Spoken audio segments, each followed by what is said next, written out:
Here's another ADHD thing no one explains, and what we don't talk about nearly enough.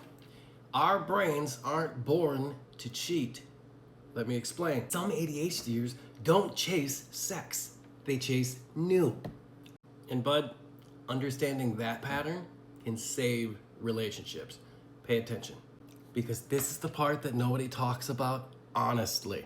Let's go to the board and I'll show you what I mean. It's the truth, but a lot of ADHD brains are driven by novelty, anticipation, validation, emotional intensity, and dopamine, which means new flirting, new attention, new chemistry, and new possibility can absolutely feel electric. And this doesn't have anything to do with not being in love with your partner. And it certainly doesn't mean that you're a flawed human. This happens because your brain responds so strongly to stimulation.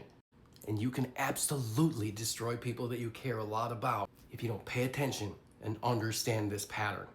Some ADHD brains confuse dopamine with destiny. That rush, that obsession, that fantasy, that hyper focus on that one person. But that's not love. It's not even lust, really. Sometimes it's simply just stimulation. Healthy relationships eventually turn from novelty to trust, safety, connection, consistency, and ultimately deeper attachment. But here's the thing that absolutely changed my life. Learning that new still exists in the relationship you already have.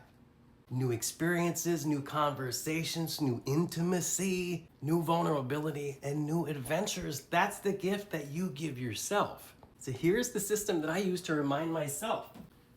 R.E.A.L. Recognize what's happening. Examine what those feelings really are. Ask yourself what really matters. And then something we absolutely hate to do. Look at the long-term effect. Because, bud, in the moment, dopamine feels real, attention feels real, fantasy feels real, validation feels real. What's actually real is the relationship you've already built, connection you've created, and a life you could destroy in 5 seconds of stimulation. Listen, bud, understanding your own brain, that matters a whole lot. And we can't protect ourselves from patterns we won't talk about. ADHDers aren't very good at staying silent anyway. I'll talk to you later, bud.